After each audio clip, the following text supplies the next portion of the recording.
Abdülkadir takdim ediyor. Dinleyin dostlar. Yaha öldürüp git, yaha alıp git deyip bana haber verdin ey kız. Yaha öldürüp git, yaha alıp git deyip bana haber verdin ey kız. Bir oğrin haberim vardır gelip git deyip özün kıyami verdin ey kız. Bir oğrin haberim vardır gelip git deyip özün kıyami verdin ey kız. Şol zamanlar bir acayip zamandı, göründe hoş görmeyasak armandı.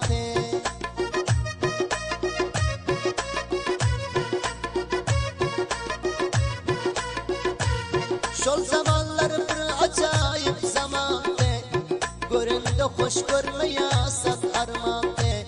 Yaddan çıkmaz bir tarih devrantı, şol vakti ötürüp koy verdik ey kız.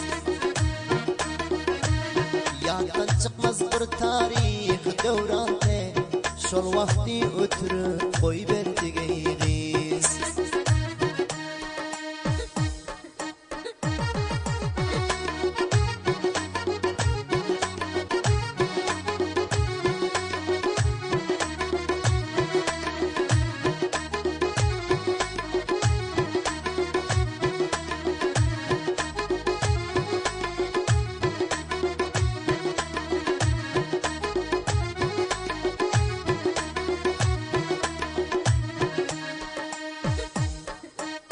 Her günde şallakta alımdan çıkıp oğrin göz güldürüp başlarım bakıp.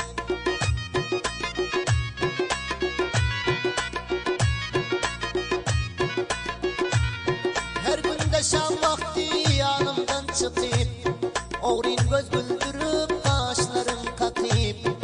Duruyordum izimda dil mürüp bakıp, indi sen yerlere başırıldın ey kız.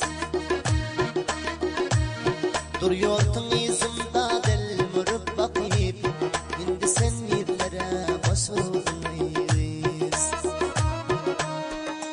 Her kim Abdülkadir sesini müştaq olsa, yani şad, gamgin, aydınları okutmak, fermaş vermek isteğiniz olsa WhatsApp bil 2090 54 51 48 79 57 elmudama siz aziz dostlar bilen hürmetimizde unutmang dostlar.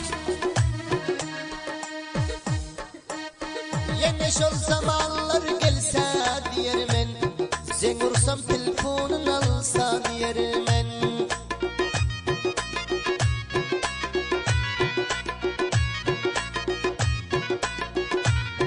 Yine şol zamanlar gelse diyermen, sen vursam göşüsün alsa diyermen. Vakil diyer bile bolsa diyermen, bul sözüme name deyirsen güzel kız. Vakil diyer bile bolsa diyermen, bul sözüme name diyersen ey kız.